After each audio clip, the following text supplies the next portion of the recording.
다뤄볼 내용은 그 감사 계획 프로세스입니다. 그래서 이게 우리 큰 카테고리에서 보면 그 정보 시스템 감사 프로세스를 우리가 그 얘기를 하고 있는데, 이 프로세스에서 중요한 부분을 차지하는 게 감사 계획 프로세스라는 겁니다. 그래서 여기에서는 크게 한 4가지 정도를 보게 되는데, 그 하나씩 좀 보도록 하겠습니다.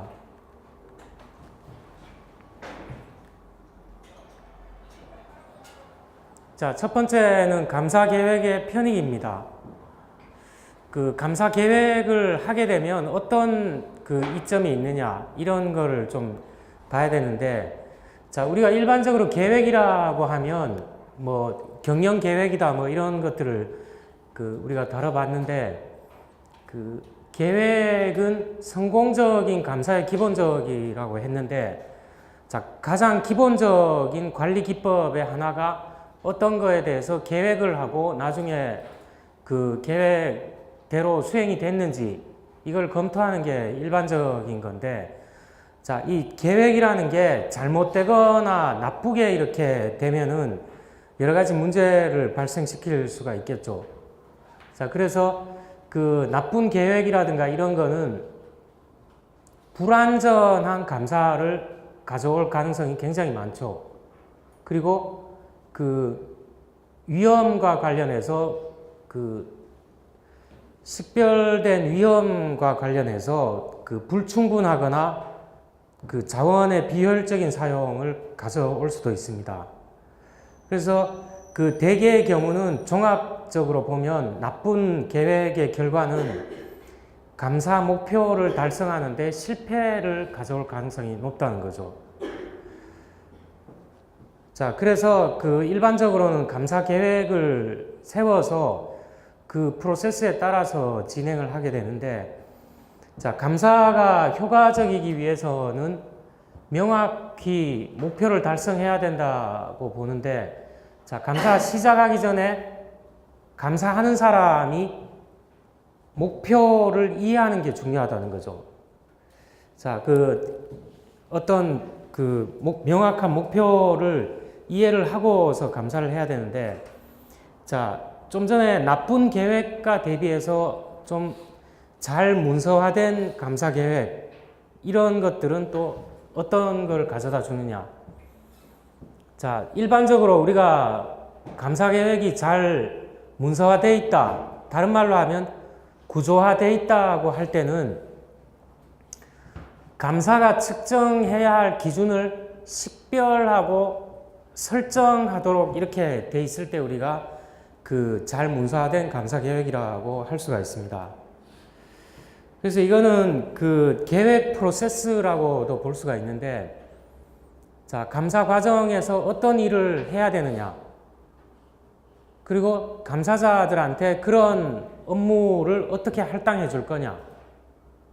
자, 할당된 감사자 기반의 어떤 업무들이 어떻게 계량화가 될 거냐. 자, 일이 시작할 때를 언제 시작할 거냐를 결정하는 거. 뭐 이런 내용들을 포함을 해야 되겠죠. 자, 그래서 이런 대개의 경우에 계획 프로세스를 따라서 가는데, 1차적으로 그러면 계획하는 데 있어서 1차적 단계가 뭐냐?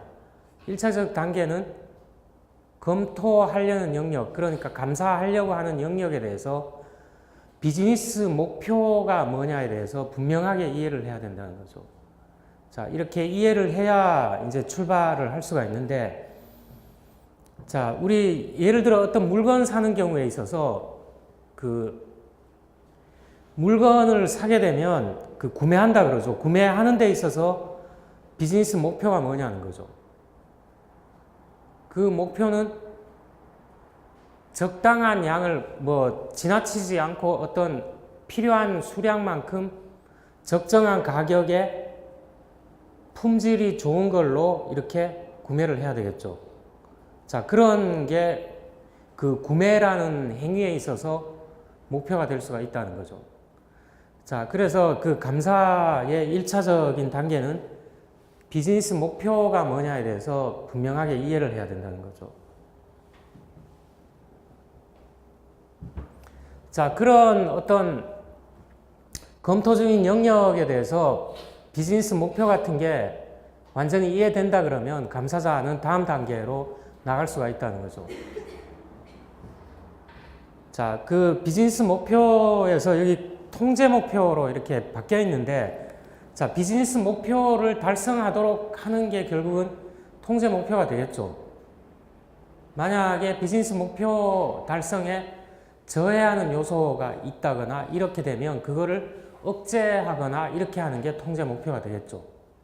자, 그래서 그 통제 목표가 달성되도록 하기 위해서 사용자들이 주로 이렇게 다루는 것들이 뭐냐?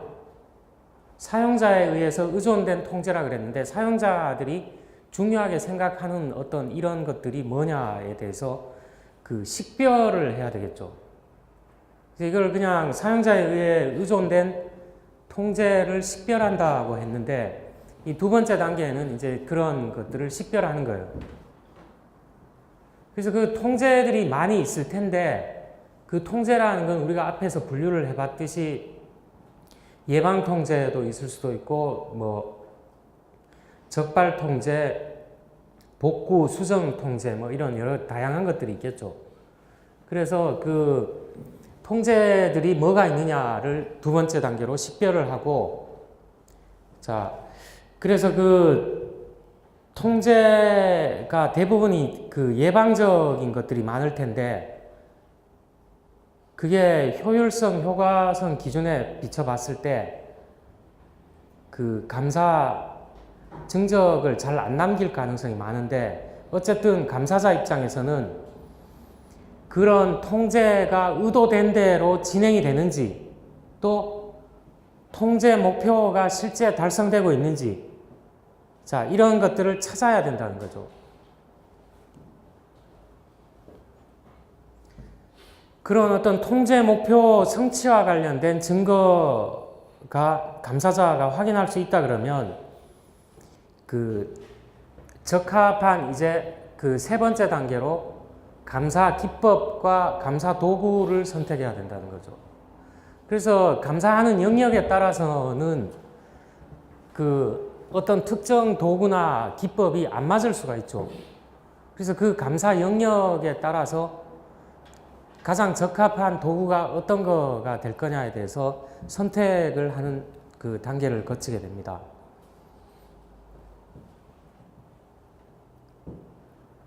근데 만약에 이런 그 크게 봐서 세 가지 단계를 얘기를 했는데, 비즈니스 목표를 이해를 하는 첫 번째 단계, 두 번째는 그 통제들이 거기에 목표 달성과 관련해서 어떤 통제들이 있는가를 식별하는 거, 그 다음에 적합한 감사 기법 도구를 선택하는 거, 이렇게 크게 봐서 세 가지 정도 단계를 봤는데, 만약에 이런 단계가 생략됐다. 생략되고 감사자가 직접 컴퓨터 시스템에 대한 질의를 하고 그 컴퓨터 지원 감사 기법, 이거 자동화 도구겠죠. 그 카츠라고 하는 그런 운영으로 바로 나가게 된다 그러면, 앞에서 얘기했던 뭐 단계 거치지 않고 바로 감사자가 진행을 한다 그러면, 어떤 감사는 모든 감사가 그렇다는 게 아니라, 어떤 감사는 감사가 발생했을 때 목적이 알려져 있지 않기 때문에, 목표와 목적이 알려져 있지 않아요. 알려져 있지 않기 때문에 이거를 달성하고 있는지 없는지를 알 수가 없죠. 알 수 없는 게 발생할 수 있다는 거예요. 그래서 그 이런 문제점이 있기 때문에 감사자는 감사 계획 프로세스에 따라서 주의 깊게 감사를 해야 된다는 거죠. 자, 이 뭐 좀 개괄적인 내용을 좀 얘기를 했는데, 좀 구체적으로 좀 보도록 하겠습니다. 그럼 감사 요소에는 어떤 것들이 있느냐? 자, 뭐 여러 가지 요소들이 있습니다. 여기 그 한 7가지, 8가지가 나열이 되어 있죠. 감사 요소들이 이제 오늘 보는 내용에 그 8가지 정도가 나열되어 있는데, 첫 번째 감사 목표와 범위의 잠정적인 결정입니다. 자, 우리 앞에서 비즈니스 목표를 이해를 해야 된다, 명확한 이해를 해야 된다, 이렇게 얘기를 해봤는데, 감사의 목표와 범위의 잠정적인 결정. 자, 감사 범위 내에 포함돼야 되는 거, 포함되지 않을 내용. 자, 이런 것뿐만 아니라 피감사인과의 상담에서 감사의 목표를 결정하는 것까지 포함합니다. 여러분이 그 상식적으로 이렇게 생각해 봤을 때는, 아니, 감사하는 사람하고 피감사인하고 뭐 어떤 상담을 왜 해야 되냐, 이렇게 이해를 할 수도 있는데, 자, 여기 감사라는 거는 그 검찰의 조사라든가 범죄자 수사 이런 게 아니죠. 경영자가 경영을 잘 할 수 있도록, 비즈니스 목표를 달성할 수 있도록 지원하는 도구예요. 도구이기 때문에 피감사인하고 소통을 해야 된다는 거죠.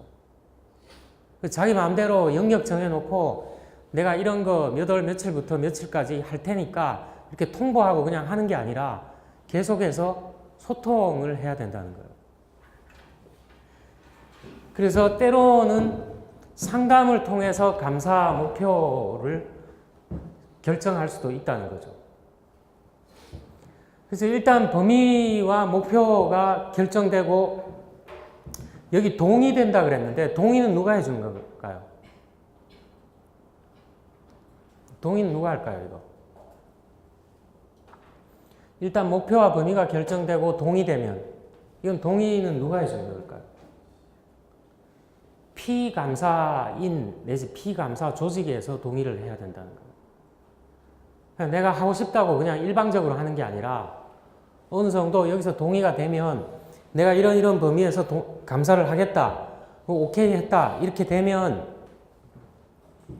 서로 간에 범위와 목표를 어느 정도 획정하는 인게이지먼트 레터가 뭐 합의서라고 좀 번역을 했는데, 합의서예요, 합의서. 자, 이거는 뭐 법률적인 계약까지는 아니더라도 그거보다는 조금 낫지만, 범위를 이런 범위에서 감사를 한다는 것을 동의를 서로 했다는 그 서류죠, 서류. 자, 이게 클라이언트한테 보내줘야 된다 그랬는데, 클라이언트는 누굴까요, 이거? 자, 이 클라이언트는 피감사인일 수도 있고, 만약에 외부 감사자라 그러면 내부의 어떤 조직 관리자일 수도 있죠. 이 클라이언트라는 거는 조직 내부의 어떤 감사인이 조직을 감사하는 게 아니라 바깥에 전문 외부인이 들어와서 감사를 한다 그러면 그 외부 감사인과 조직에서 의뢰한 조직의 관리자 사이에 이런 합의서가 교환될 수도 있다는 거죠. 이렇게 합의서를 교환해야 나중에 오해가 발생하거나 그 다음 단계에서 오해가 발생하는 것을 방지할 수가 있다는 거죠. 야, 나는 이거 범위에 여기까지 아니라 그랬는데 왜 이런 것까지 감사를 하고 뭐 조사를 하느냐, 이렇게 불일치가 발생할 수 있는데, 이 합의서를 통해서 서로 간의 범위라든가 이런 게 정해진다는 거죠. 자, 이 단계에서 감사자는 통제 목표뿐만 아니라 검토되는 영역의 전반적인 비즈니스 목표를 결정하려고 애쓸 거라는 거죠. 비즈니스 목표를 이해해야 제대로 감사가 되니까. 그래서 감사되는 영역에 대한 백그라운드 정보 같은 거를 수집을 합니다. 자, 내가 감사를 하러 갔는데 이 조직에서 도대체 무슨 일을 하고 있는지, 뭐 업무 분장은 어떻게 되어 있는지, 그리고 조직 구성은, 조직도는 어떻게 되어 있는지, 뭐 이런 배경 정보를 가지고 들어가야만 감사를 제대로 할 수가 있겠죠. 그래서 이거는 전체 그림을 얻기 위해서 뭐 여러 가지를 하죠. 감사하는 사람이. 그 조직의 운영 절차 매뉴얼이 있다 그러면 그것도 한번 들춰보면서 읽어볼 거고, 관리진하고 대화도 할 거고, 뭐 대화하면서 뭐 요즘 뭐 어떤 일을 중점적으로 하시나요? 뭐 이렇게 가벼운 것부터 여러 가지 대화를 한다는 거죠. 대화를 하다가 보면 이런 백그라운드 정보 같은 게 얻어질 수가 있다는 거죠. 자, 이거는 서로 간의 이해를 도모하는 거예요. 감사자가 갔을 때 그쪽 조직에서 이 감사자가 도대체 어떤 일을 하고 있는가, 뭐 그런 거에 대해서 이해를 할 수도 있고, 감사자 입장에서는 이 조직의 지금 현재의 뭐 상황이 어떠냐, 이런 거에 대해서 이해를 할 수가 있다는 거죠. 때로는 그 부서의 사람들을 인터뷰할 수도 있습니다. 그래서 그런 것들을 통해서 정보를 획득하는 거죠. 아니면 특정 비즈니스 기능이 일을 하는 걸 옆에서 관찰하는 거예요. 여러분 통계학 시간에 봤던 기법 있잖아요. 다 나오죠. 설문조사를 할 수도 있고, 관찰법에 의해서 관찰할 수도 있고, 그 가서 중요한 사람들하고 인터뷰할 수도 있고, 아니면 가벼운 대화를 할 수도 있고, 대면에서 대화를 할 수도 있고, 뭐 여러 가지 방법들이 다 여기에 적용이 되는 거죠. 그래서 어떤 그 조직에 대한 정보가 획득이 될 수 있죠. 이렇게 하면. 자, 때로는 통제에 대한 현재 이해와 이전에 어떤 검토된 게 있을 거예요. 만약에 이 부서가 예를 들어 3년 전에 감사를 받았는데 3년 전에 검토한 사항들이 있을 거예요. 그러면 그런 과거의 자료하고 지금의 자료하고 이거를 비교해 볼 수도 있다는 거죠. 비교하면 또 달라진 것들이라든가 이런 것들이 튀어나올 수 있겠죠.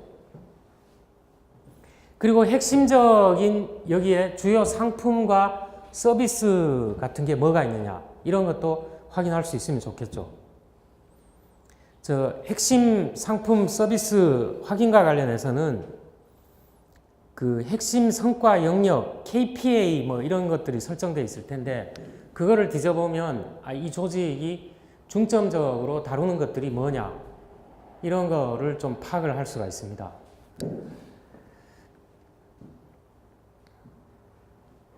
그래서 두 번째는 각 KPI, 핵심 성과 영역이에요.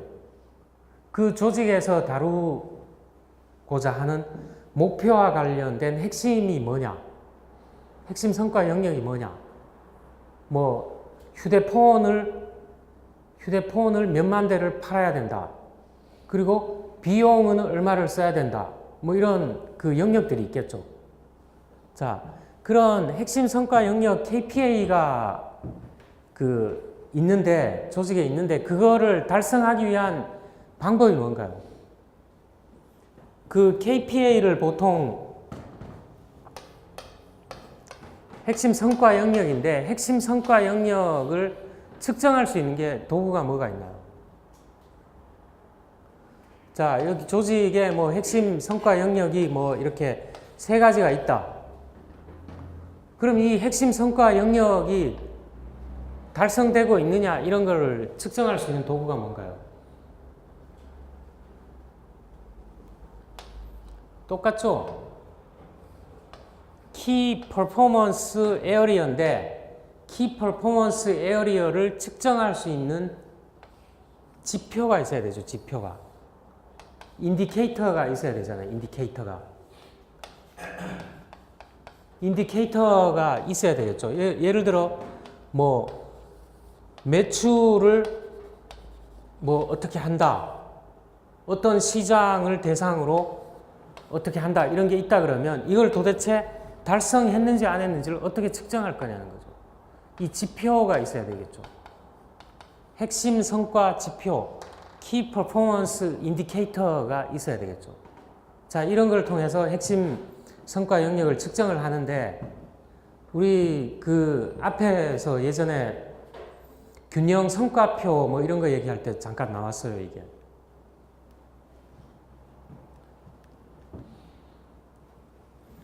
그래서 각 KPA에 대해 성과 목표를 설정하는 거죠. 이거는 그 핵심 성과 지표가 식별된다는 거하고 연결되는 거죠. 자, 핵심 성과 영역이 달성할 수 있고 동시에 확장할 수 있는 핵심적인 것들을 찾는 거죠. 자, 이걸 어떻게 측정할 거냐와 관련해서 지표가 뭐가 있는지 식별돼야 된다는 거죠. 만약에 이런 지표가 없다, 그러면 핵심 성과 영역이 있다고 하더라도 핵심 성과 지표가 없다는 것은 측정을 잘 안 한다는 거잖아요. 아니면 체계적으로 안 한다는 거죠. 그냥 생각날 때마다 주먹구구식으로 핵심 성과 영역이 달성됐는지 미달성됐는지를 그냥 과학적으로 안 한다는 거죠. 그래서 대개의 경우에 조직에 그 KPI가 있습니다. 우리 학교에도 보면 KPI가 있어요.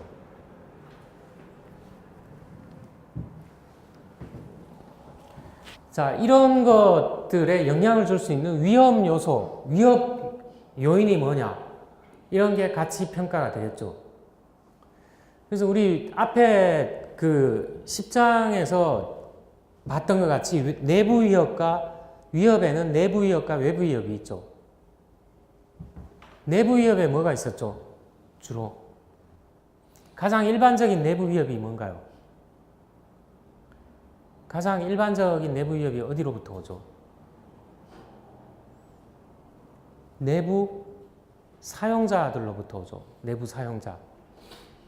내부 사용자 말고 또 내부 위협은 감사하는 사람도 내부 위협 요인이 될 수가 있죠. 다른 종사자들보다 감사하는 사람이 많은 정보를 가지고 있기 때문에 마음을 나쁘게 먹으면 그 조직에 위협이 될 수도 있어요. 그리고 외부 위협도 있습니다. 자, 그 다음에 세 번째 요소는 특정한 감사의 전반적인 의향이에요.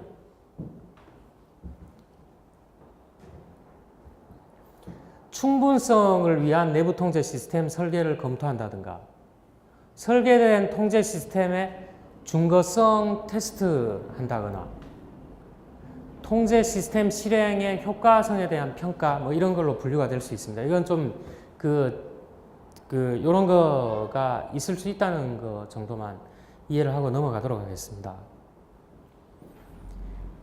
자, 그 다음에 감사팀의 선택인데, 대개의 경우에 감사를 하는 데 있어서 개인이 이렇게 하는 게 아니라, 왜냐하면 감사인 자체 한 명 한 명은 나름대로의 전문적인 지식 분야가 있죠. 지식 분야가 있고 뭐 능력이 있을 수도 있지만 특정 영역에서는 감사인 한 명 한 명이 충분히 자질을 발휘할 수가 없는 경우가 많죠. 그래서 보통의 경우에는 팀을 이뤄요. 팀을. 감사자들의 팀에 의해서 수행이 되는데, 자, 그 멤버들이 다양하다는 거죠. 멤버들이 뭐 출신 부서를 놓고 보면 과거에 뭐 인사부서에 있었던 사람이 있을 수도 있고 정보 관리 스텝에 있던 사람이 있을 수도 있고 다양하다는 거예요. 그래서 목표를 달성하기 위해서는 이런 다양한 멤버들을 가지고 팀을 이루는 게 좀 적합하다고 할 수 있는데, 자, 이런 멤버들에 의해서 구성이 되는데 뭐 어떤 것들을 하느냐, 이거는 좀 보면 될 것 같고, 자, 일단 팀이 선택된다 그러면 감사의 완전한 시간 범위가 결정될 거라는 거예요. 자, 감사팀의 멤버들이 있으면 너는 어떤 걸 하고 너는 어떤 걸 하고 이게 다 할당이 될 거니까, 그렇게 하고 나면 전체적인 감사 시간이 어느 정도가 될 거라는 게 이제 결정이 될 거라는 거죠.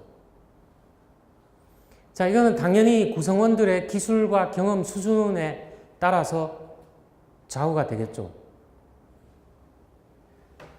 자, 그 다음에 다른 요소로 피감사인과 감사에 포함된 다른 사람들과의 최초 소통이라는 게 있습니다. 자, 감사자가 감사에 계시 이전에 피감사인과 선택된 다른 사람들에게 알려야 돼요. 알리지 않고 그냥 뭐 범죄 수사하듯이 구속영장, 수색영장 가지고 와서 이렇게 감사하는 게 아니죠. 자, 이거는 그 감사를 받는 사람들한테 고지할 거의 의무예요. 알리고서 해야 된다는 거죠. 그래서 이런 걸 고지해야 되는데 피감사인들이 준비하도록 하는 거예요. 필요한 준비를 하도록 하고, 피감사인은 감사를 받기 위해서 있는 사람들 아니잖아요, 원래. 조직의 업무를 하는 사람들이지 감사만을 받기 위해서 있는 사람은 아니잖아요. 그러니까 어느 시점에 감사를 한다 그러면 준비를 좀 해야 되겠죠. 바쁜 업무 같은 것도 좀 이렇게 스케줄도 조정을 해야 되고, 협조를 하기 위해서. 그래서 기록물이라든가 종업원들이라든가 시설의 접근을 조정하도록 하기 위해서도 이걸 사전에 고지를 한다는 거예요. 만약에 그냥 들이닥쳤을 때는 굉장히 갈등이 벌어질 수도 있죠. 열심히 업무하고 있는데 마치 그 사무실에서 앉아서 업무를 하고 있는데 어떤 제3의 사람이 와서 자꾸 업무하는데 곁에서 이렇게 지켜보고, 그리고 좀 자꾸 대화를 하려고 하고, 뭐 왠지 좀 감시하는 것 같고, 관찰이 아니라 감시하는 것 같고, 이렇게 되면 갈등이 벌어질 수가 있다는 거죠. 자, 그래서 그런 준비를 할 수 있도록 해주는 역할을 합니다. 자, 이 시점에서 감사팀 리더가 수행할 감사에 속하는 정보를 요약하는 합의서를 기한하는 게 적합하다는 거예요. 아까 앞에서 우리 합의서 얘기 나왔는데, 일단 목표와 범위가 결정되고 동의되면, 감사 요소에 지금 봤던 게 이거죠. 감사 범위하고 감사를 하겠다 이런 게 고지할 때 고지를 하면서 동의를 받아야 되는 거예요. 그럴 때 합의서가 이렇게 보내져야 되는데, 이게 여기하고 연결되는 거죠. 이럴 때 합의서를 만들어서 이제 주면 좋죠. 자, 이 문서는 피감사인과의 토의라든가 목표와 범위에 도달한 합의를 확인시켜 주는 거예요. 앞에서 봤던 인게이지먼트 레터예요. 서로 요 정도 선에서 이런 것들을 하겠다, 이런 거를 동의하고 확인한 문서라고 보면 되겠죠. 자, 이런 것들은 실제 들어갈 때, 실제 감사할 때 이전에 이루어지는 거죠. 그래서 이거는 예비 소통이에요. 예비 소통이라고 할 수 있는데, 만약에 이런 예비 소통이 없이 이루어진다. 그렇게 되면 이런 것과 비슷한 방법으로 실행되지 않는 것은 대개의 경우에 사기 감사예요, 사기.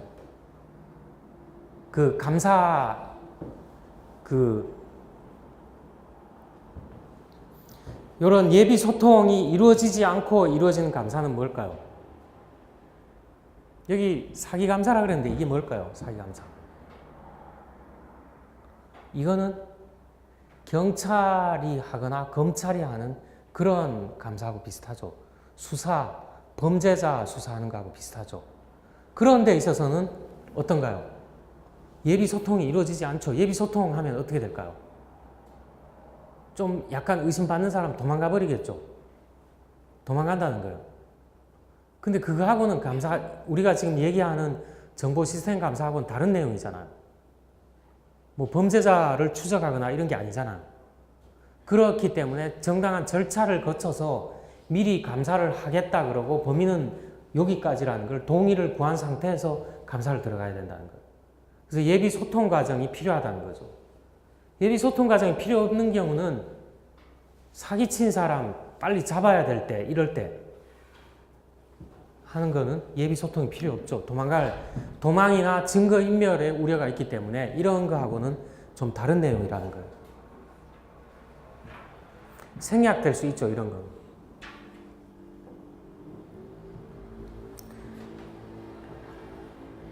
자, 그 다음에 예비적인 감사 프로그램의 준비인데, 계획 프로세스에서 가장 중요한 영역 중에 하나예요, 이게. 뭐냐? 감사 프로그램 설정하는 거예요. 자, 앞에서 합의서 뭐 만들고, 동의 구하고, 목표 이해하고, 주변 정보, 백그라운드 정보 좀 파악하고, 관찰하고, 대화하고, 이렇게 한 거는 뭐 한 건가요? 실제 본 감사를 잘하기 위한 예비 준비 단계죠. 준비 단계고, 실제로 감사를 잘하기 위해서는 감사 프로그램을 잘 만들어야 돼요. 어떤 내용과 절차에 따라서 감사를 하겠다. 이런 게 잘 이루어져야 얻고자 하는 감사 증거를 획득하거나 이런 게 용이하겠죠. 자, 분석적 단계들의 상세한 리스트예요, 이거는. 자, 이 감사 프로그램 준비하는 거는, 감사 프로그램에 들어가는 거는 감사 진행 동안 수행되는 어떤 구체적인 업무의 리스트예요. 그래서 이게 준비가 돼야 감사팀 내에 감사자들한테 업무가 할당이 될 수가 있죠. 자, 이런 프로그램이 상세하게 나와야 그 프로그램의 담당자는, 모듈별 담당자는 누구고, 언제 어떤 부서를 어떻게 할 거냐, 그런 것들이 나올 수가 있다는 거죠. 자, 감사자들이, 감사팀에 있는 사람들이 동일한 비율로 n분의 1로 일하는 게 아니죠.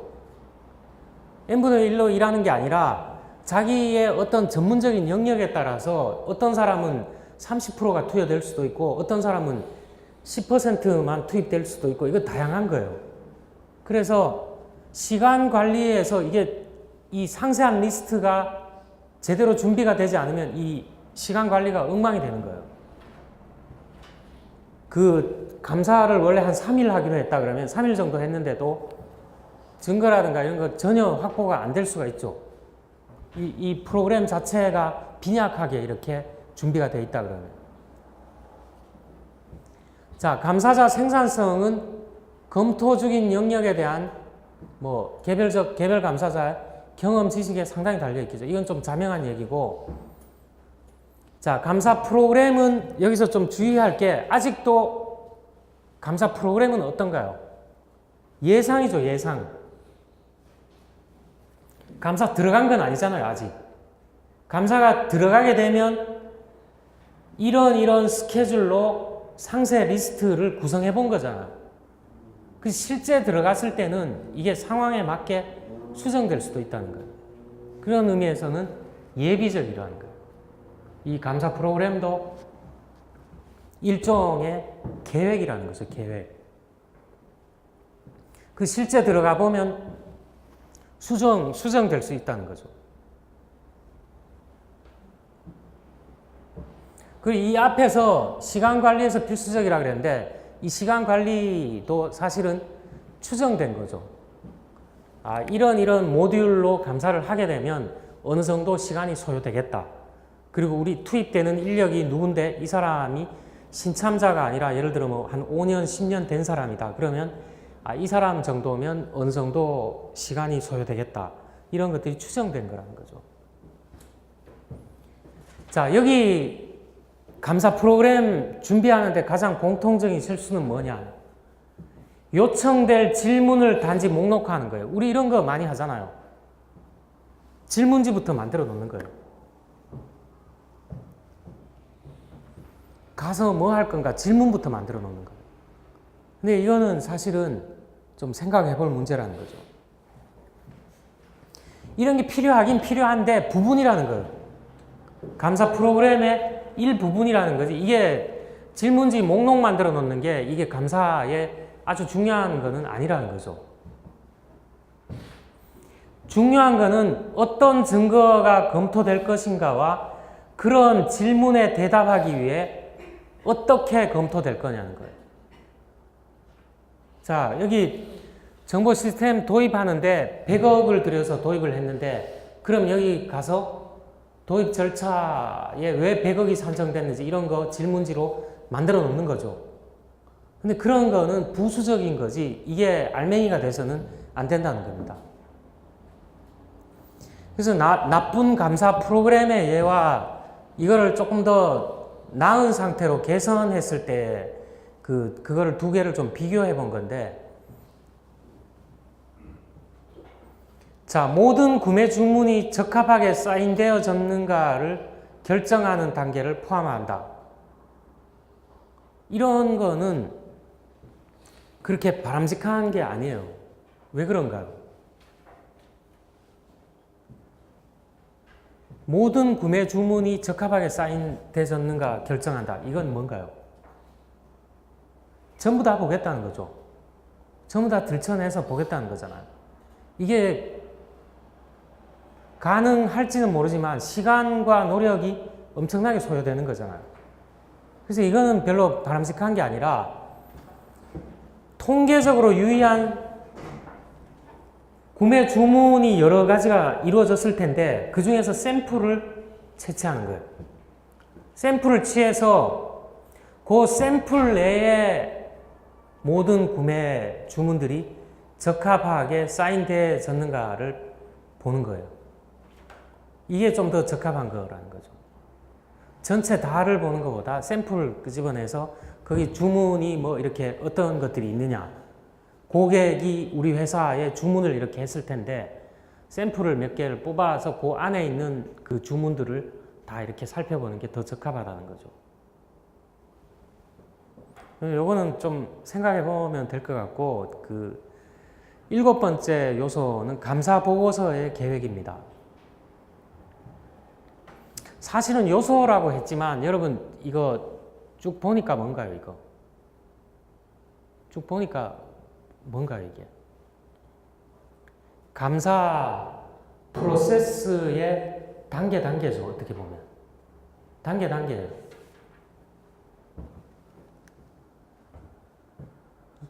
감사 프로그램 준비가 끝나면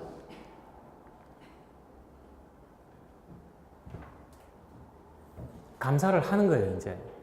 감사를 하고 나서 감사가 잘 됐냐 못 됐냐를 가장 잘 드러내 보이는 게 뭔가요?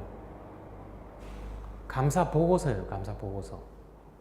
감사를 잘했는지 못했는지는 감사 보고서를 보면 이게 충실하게 감사를 했는지 안 했는지, 형식상으로 했는지 그거를 알려주는 도구가 될 수 있다는 거죠. 그래서 감사자는 감사 보고서 계획과 관련해서 객관적이지만 설득력이 있고 분명하고 간결하고 좋은 얘기 다 써놨죠. 건설적이고 시의적절한 보고서를 산출해야 되는데, 자, 여기 형용사가 몇 개 있나요, 지금? 형용사 몇 개 있죠? 형용사 6개 있죠? 6개 이거 다 갖춘 보고서 만드는 게 말처럼 그렇게 쉽지가 않겠죠? 쉽지가 않아요.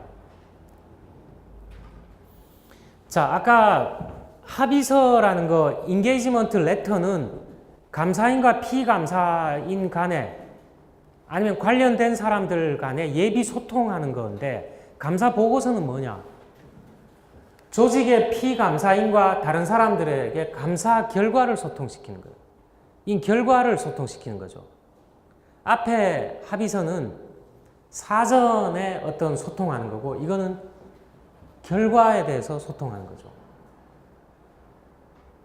그래서 감사 보고서를 위한 계획은 감사 프로세스 준비 단계에서 시작해요. 자, 이런 감사 예비 감사 프로그램도 있지만 그 전 단계의 감사 프로세스 계획할 때부터 하는 거예요. 자, 이거는 처음부터 계획을 해야 된다는 거예요. 감사 프로세스 준비할 때부터 보고서를 어떻게 쓸 거냐에 대해서 좀 생각을 해야 된다는 거죠. 모든 감사 모든 감사 업무는 최종 감사 보고서가 산출될 거라는 기대하에서 이루어져요. 그래서 감사 보고서를 보면 대부분의 내용들이 다 나와 있죠. 자, 그런데 이거 보고서 쓰는 거 좋아하는 사람 없죠? 여러분 잘하면서 일기 쓰라 그러면 일기 싫어하잖아요. 일기 쓰는 거 좋아하는 사람 없잖아요. 대부분. 보고서 쓰는 거 이거 뭔가요? 간과될 수가 있어요, 이거. 귀찮은 업무가 될 수가 있어서 만약에 감사팀에 10명이 있는데 이 보고서 누가 쓸까요, 주로? 내버려두면 누가 쓸까요, 이거? 제일 신입이 쓸 가능성이 많죠, 이거. 귀찮으니까. 그래서 감사 보고서를 주로 비생산적인 일로 간주해요. 귀찮은 걸로. 그래서 감사 끝날 때 가능하면 빨리 해치워야 되는 일로 생각을 해요. 일반적으로 사람들이. 근데 이렇게 되면 감사 보고서 산출해서 주게 되면 읽어볼까요? 읽어보지 않을까요? 이렇게 급하게 감사 끝 무렵에 급하게 작성되면 안 읽어보고 책상 한쪽에 이렇게 올려져 있죠. 안 읽어보는 거예요. 그리고 급하게 하면 질 낮은 보고서가 산출될 가능성이 높죠. 책상 위에 그냥 읽히지 않고 있는 거예요. 그리고 감사 보고서에 내용들이 분명히 들어가 있을 텐데 어떤가요? 읽혀지지가 않으면 뭔가요? 알 수가 없죠. 그냥 리스크가 어떤데 위험이 있다 이런 것들도 나와 있지만 거의 영향이 없어요. 안 읽어보기 때문에. 아주 이거는 쓸데없는 짓 한 거예요. 쓸데없는 짓. 시간과 노력을 들여서 감사를 하고서 보고서 만들고 이게 다 어떻게 보면 무용지물이 될 수도 있다는 거예요. 그래서 잘 작성된 감사 보고서는 그렇지가 않다는 거죠. 적합한 관리 수준으로부터 빠른 반응을 초래할 거라는 거죠. 어떤 경우에 감사 프로세스 준비할 때부터 보고서가 어느 시점에 쓰여지고 어떤 형태로 된다. 그런 게 잘 나와서 실제로 이런 식으로 잘 쓰여진 보고서 같은 경우는 경영진이나 이해관계자들이 읽어본다는 거예요. 읽어봤더니만 우리 조직에 어떤 부서에 리스크가 이런 것들이 있구나. 통제가 설정되어 있지만 잘 안 이루어지고 있구나. 실행이 안 되고 있구나. 이런 거를 받아들이기 때문에 빨리 조치를 한다는 거죠. 빨리 이런 조치를 할 수가 있다는 거예요.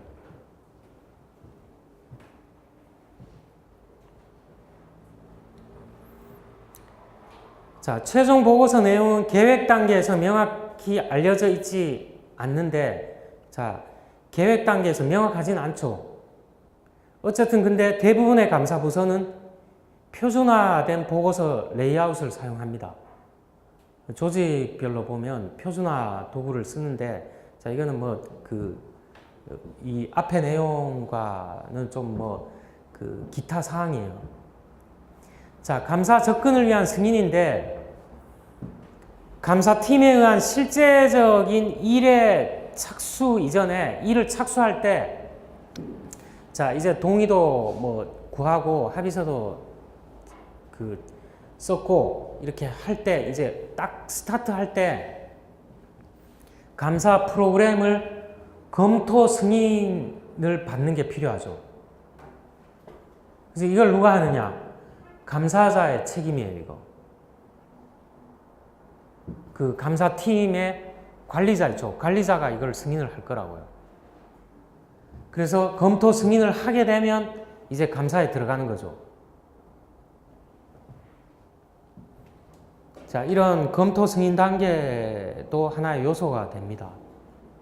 감사 요소가 될 수 있는데, 자, 이렇게 한 8가지 정도 감사 요소를 좀 살펴봤습니다. 자, 감사 계획의 구조입니다.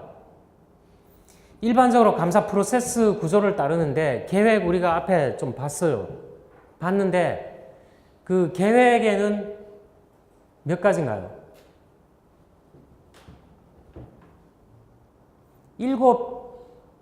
7단계를 거치게 됩니다. 7개, 여기 7개 사항들을 포함하고 있어요. 감사 계획에는 7개 사항을 포함하고 있는데, 자, 첫 번째가 예비조사입니다. 예비조사 목표는 피감사인의 운영에 대한 최초의 이해를 얻고, 자, 감사하는 사람은 어떤 조직의 운영 상황 이런 거 잘 몰라요. 그래서 그런 운영에 대한 최초의 이해를 얻고 추가적인 감사 계획을 위한 예비적인 증거를 모으는 게 예비조사예요. 자, 과거에 그쪽이 감사가 되어졌다. 감사됐다 그러면 예비조사는 감사자의 이해 확인의 형태를 취할 거라는 거죠. 감사자가 과거에 어떤 영역이 감사됐다 그러면 그런 것들을 보고서 이해를 한다는 거죠. 자, 조사 자체는 관리진과의 감사 할당을 요약하고 감사 활동을 피감사인 운영과 조정하기 위해서 감사팀과 피감사인 관리진의 구성원들 사이에 전형적으로 회의를 해요. 회의를 하는데 이 회의를 오프닝 컨퍼런스라고 합니다. 감사 오프닝 컨퍼런스겠죠. 자, 이거는 서로 간에 그 이해라든가 협조를 구하기 위해서 이루어진다고 볼 수가 있죠. 피감사인 운영 바쁘게 운영되고 있는데 갑자기 들어가서 하면 안 되니까 서로 간에 조정을 하는 거예요. 스케줄이라든가 범위라든가 이런 거를 조정하기 위해서 회의를 하는 거예요. 그거를 오프닝 컨퍼런스라고 얘기를 합니다. 보통의 경우에 오프닝 컨퍼런스를 포함하고 있다는 거죠. 그리고 감사자가 현장에 가보는 거예요. 현장에 가보는 거를 자산에 대한 현장 투어라 그랬는데, 자, 정보 시스템 자산이 어떻게 활용되느냐, 이거를 예비조사를 위해서 어느 정도 감사를 하는 데 있어서 어디까지 할 거냐를 사전에 파악하기 위해서 가보는 거예요.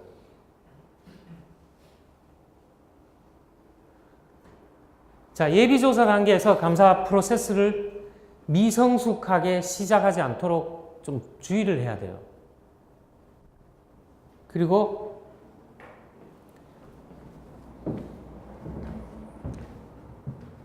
이 문서라든가 이런 거를 열람을 많이 할 텐데 그 선택된 문서에 대한 추가 연구가 피감사인의 운영에 대한 문서화된 설명을 위한 기초를 제공할 거라는 거죠.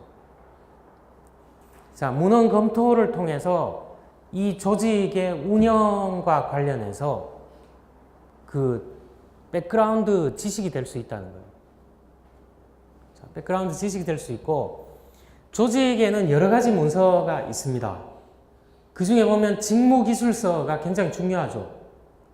사람에 따라서 어떤 직무를 담당하게 될 텐데 그 직무의 내용이 뭐냐는 거예요. 직무기술서를 잘 읽어보고서 실제 어떤 사람이 직무를 하는 거를 보게 되면 직무기술서대로 하고 있는지 아니면 직무기술서는 그냥 만들어 놓은 거고 조직에서 임의로 업무를 하는 경우가 있어요. 그래서 임의로 업무를 하게 되면 직무 분리가 안 돼 있다고 볼 수가 있죠.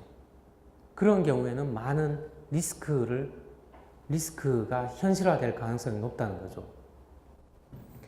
그 다음에 조직도 정책 매뉴얼, 중요 문서 이런 것들이 존재하는지를 따져봐야 돼요. 1차적으로는. 그리고 있다고 하면 어떻게 관리되고 있는지, 적합하게 보호되는지. 자, 직무기술서, 매뉴얼, 운영 문서 이런 거는 조직으로 봐서는 자산이에요, 자산. 이게 제3자한테 유출되면 조직이 영향을 받죠. 그래서 이게 잘 관리가 되는지 이런 거를 따져봐야 된다는 거죠. 그래서 예비조사에서는 이런 문서들이 검토됩니다. 감사자에 의해서 준비된 피감사인 운영에 대한 서면 기술서가 있어요. 내가 감사자인데 예비조사로 그쪽에 있는 문서들을 검토해 봤더니만 내가 느끼는 게 있겠죠. 뭐 여러 가지 조직도라든가 직무기술서라든가 이런 걸 읽어봤는데 감사자가 느끼는 게 있을 거라고요. 그래서 감사자에 의해서 작성되어 있는 서면 기술서 같은 게 있을 거예요. 그 디스크라이브한 그런 서류가 있을 텐데 이거를 작성해서 피감사인한테 내가 이렇게 작성한 게 맞냐 이런 걸 물어볼 수도 있죠. 물어볼 수도 있고 그렇게 되면 이쪽 운영이 이렇게 이루어져 있고 어떤 식으로 진행되고 있다는 것을 구체적으로 확인할 수가 있다는 거죠.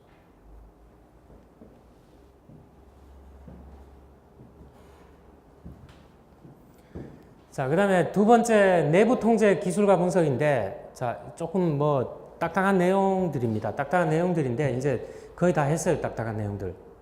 자, 조금만 더 보도록 하겠습니다.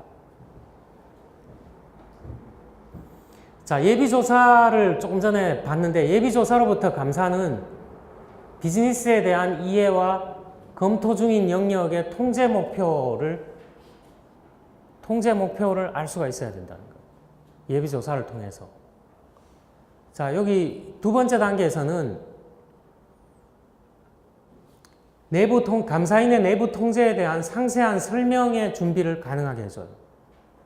자, 그리고 이런 정보를 기반에 두고 감사자는 통제 구조가 유효하다면 요구된 통제 수준을 이끌 수 있느냐 없느냐를 결정을 해야 되는데, 자, 이게 통제 구조가 유효하다면 요구된 통제 수준을 달성할 수 있느냐 없느냐를 평가를 해야 된다는 거죠. 그래서 내부 통제 시스템을 평가를 할 거라는 거죠. 여기 두 번째 여기에서 평가를 한다는 거죠. 그래서 이런 걸 평가하다 보면 위험 요소라든가 이런 거에 대해서 재평가를 할 수가 있습니다. 세 번째는 확장된 테스트 통제 시스템인데, 내부 통제 구조가 유효한지 어떤지를 결정하기 위해서, 자, 내부 통제 구조가 유효한지 어떤지 결정하는 건 뭔가요, 이거? 감사 보고서에 나중에 들어갈 알맹이죠, 알맹이. 이게 알맹이잖아요, 사실은. 감사를 해봤는데 내부 통제가 계획대로 돌아가고 있는지, 이게 나중에 감사 보고서에 들어갈 알맹이 사항이에요. 자, 이렇게 하기 위해서 어느 정도의 확장된 감사 테스팅이 요구된다는 거죠. 테스팅을 해봐야 이게 유효한가, 미흡하게 돼 있는가, 아니면 전혀 안 돌아가고 있느냐. 이런 걸 결정할 수가 있겠죠. 자, 이 테스트는 예비감사 프로그램에 추가로 최종 감사 프로그램 내에 포함될 테스트예요.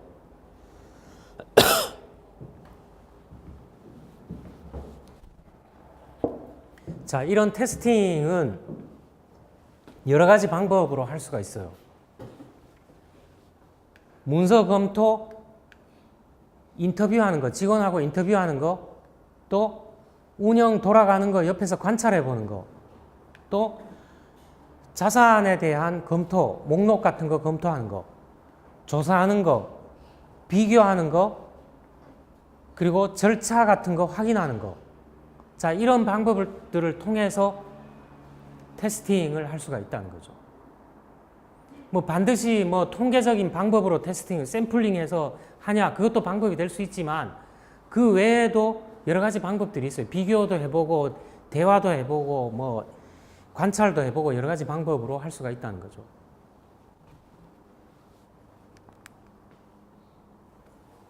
자, 그렇게 테스팅을 하면 이제 뭔가를 발견할 수가 있겠죠. 감사자는 뭔가를 발견할 수 있는데 발견 사항은 주로 4가지로 나타납니다. 4가지가 뭐냐? 기준, 상황, 효과, 문제, 원인 이런 게 발견될 거라는 거죠. 자, 기준이라는 거는 관찰된 조건들이 측정되어질 표준이에요. 상황은 테스팅 과정 동안 실제로 관찰된 거예요. 이걸 상황이라고 얘기를 합니다. 상황 종료 뭐 이런 얘기 하잖아요, 우리가. 실제 관찰된 게 뭐 어떤 것들이 있더라. 이런 게 상황이에요. 효과라는 거는 관찰된 문제와 관련된 비즈니스상의 영향이 어떠하냐. 이거를 효과라고 합니다. 문제의 원인은 내부 통제 실패나 내부 통제 구조의 약점 같은 거를 원인이라고 하죠. 자, 이런 게 원인이 돼서 그 효과로 나타나거나 상황으로 드러나게 되죠. 이런 원인, 그 내부 통제 실패나 약점 같은 게 실현돼서 이런 효과 상황과 연결될 수가 있다는 거죠. 자, 이런 발견 사항에 기초를 두고 감사자는 권고를 합니다. 전형적으로 4가지 형태를 취하는데 권고의 4가지 형태가 뭐가 있나요, 여러분? 뭐가 있죠? 4가지에. 자, 우리 앞에서 봤던 감사자는 의견을 표현하게 돼 있는데 의견 표현하는 거하고는 좀 다르죠, 이거. 감사 보고서에 의견 표현할 때는 적정이다, 미흡하다, 뭐 4가지가 있었죠. 그거하고는 좀 다른데 권고를 이렇게 합니다. 통제 시스템에 어떤 변화도 없다는 거예요. 이게 뭐냐? 통제 시스템이 있고 잘 돌아가고 있다는 거예요. 특별히 문제가 없다는 거예요, 이건. 특별히 문제 없어요, 이건. 어떤 변화가 필요하지 않아요. 지금 잘 돌아가고 있기 때문에. 2번째는 뭐냐? 현재의 통제를 수정함으로써 이건 뭔가요? 통제를 수정하거나 추가해야 된다는 거예요. 뭔가 좀 미흡하다는 거죠. 첫 번째보다 2번째는 좀 뭔가 미흡하다는 거예요. 통제를 향상시키고 위험을 줄이기 위해서는 지금 현재 통제로서는 부족하다는 거예요. 그래서 통제를 수정하거나 추가해야 된다는 거죠. 세 번째는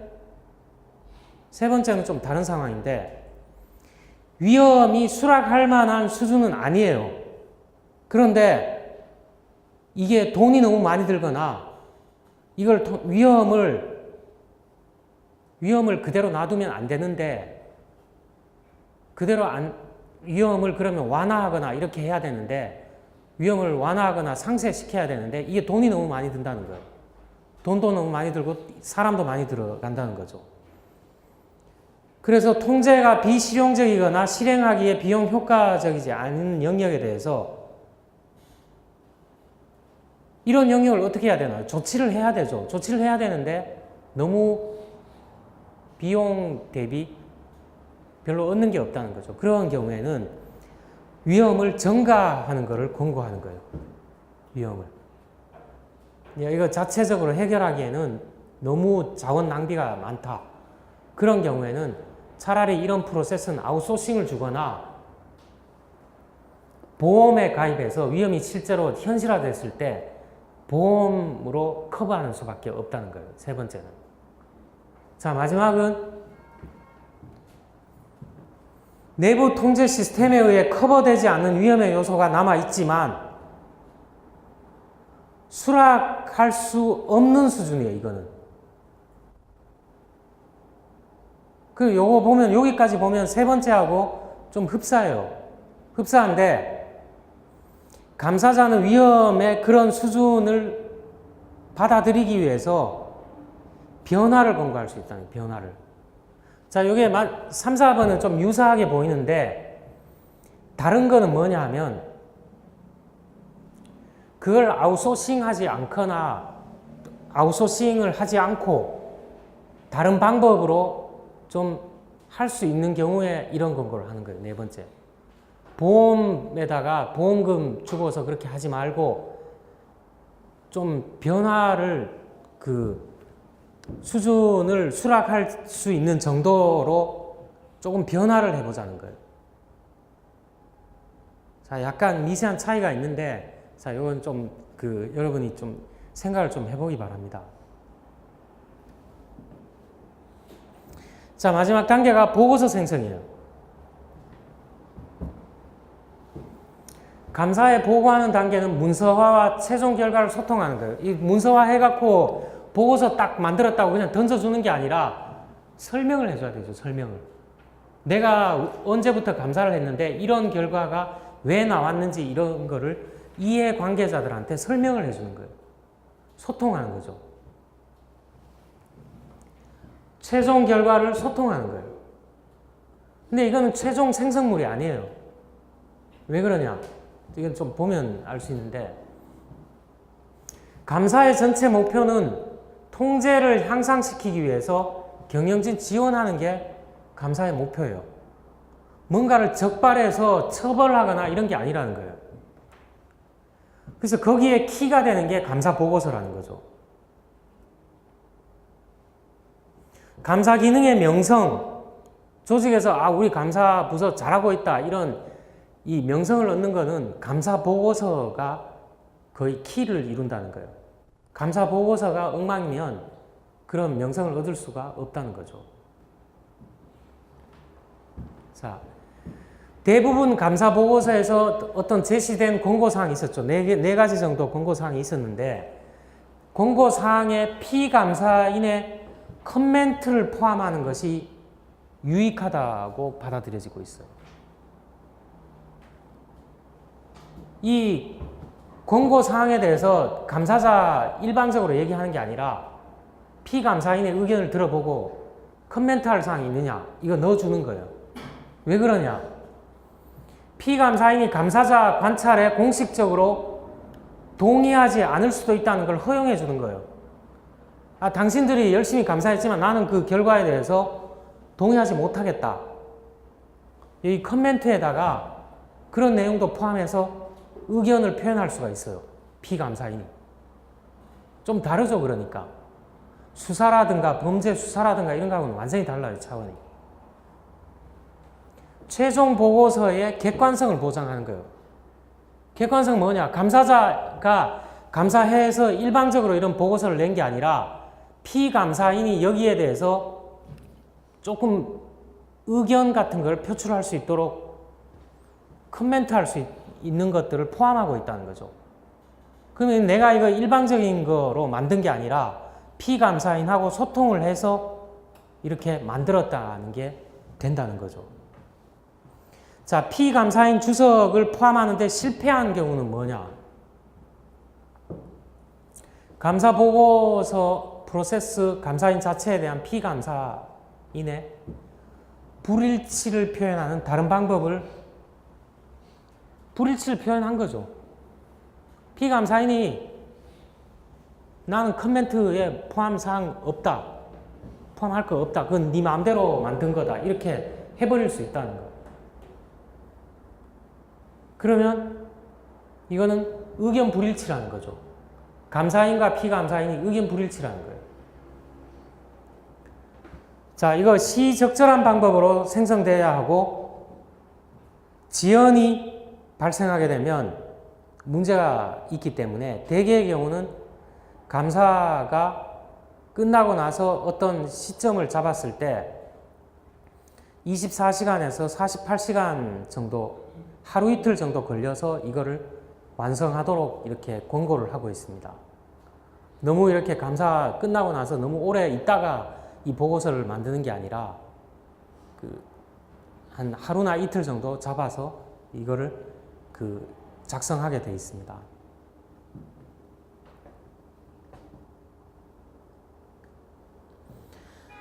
자, 여기서 우리가 일반적으로 생각할 수 있는 것은 보고서 생성했으면 감사 이제 프로세스가 끝났다 이렇게 생각할 수 있어요. 근데 여러분 지금 여기 보면 권고한다든가 뭐 이런 게 있죠. 권고하거나 이런 건데, 권고라는 거는 말 그대로 뭔가요? 여러분, 이사카 기준이라든가 기준, 가이드라인, 권고, 여기서 좀 강제성이 있는 건 뭔가요? 의무적인 건 뭔가요? 기준이었죠. 기준, 스탠더드. 나머지 가이드라인이나 권고 이런 건 뭔가요?